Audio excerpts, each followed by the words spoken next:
ini menyangkut umat manusia dan umat beragama demi keselamatan negara kesatuan Republik Indonesia.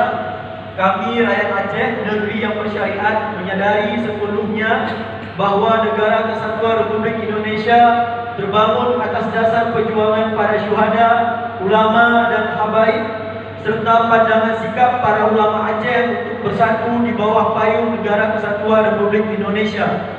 Maka dengan ini kami atas nama Aliansi Rakyat Aceh menyampaikan sebagai berikut. 1. Meminta dengan tegas penegakan supremasi hukum bagi seluruh rakyat Indonesia.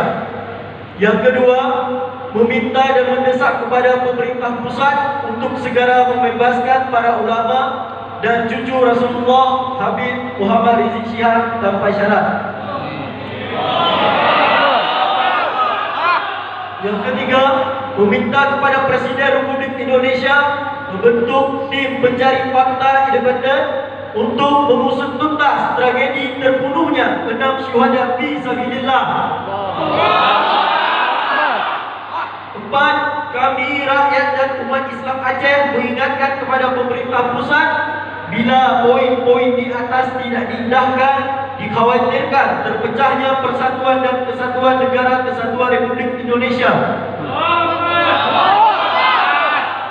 Yang kelima, meminta kepada seluruh masyarakat Indonesia agar mendoakan para ulama, habaib dan keselamatan bangsa.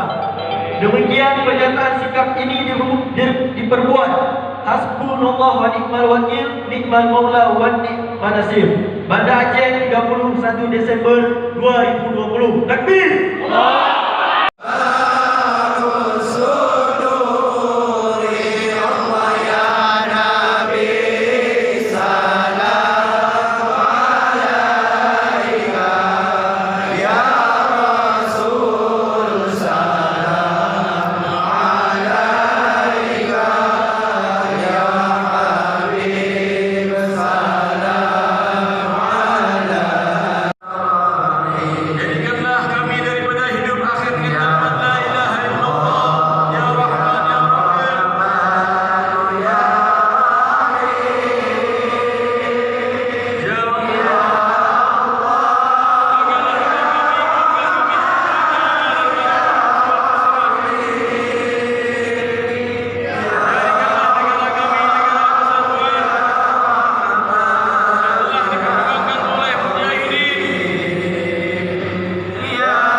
Subscribe to my channel and also press this bell icon.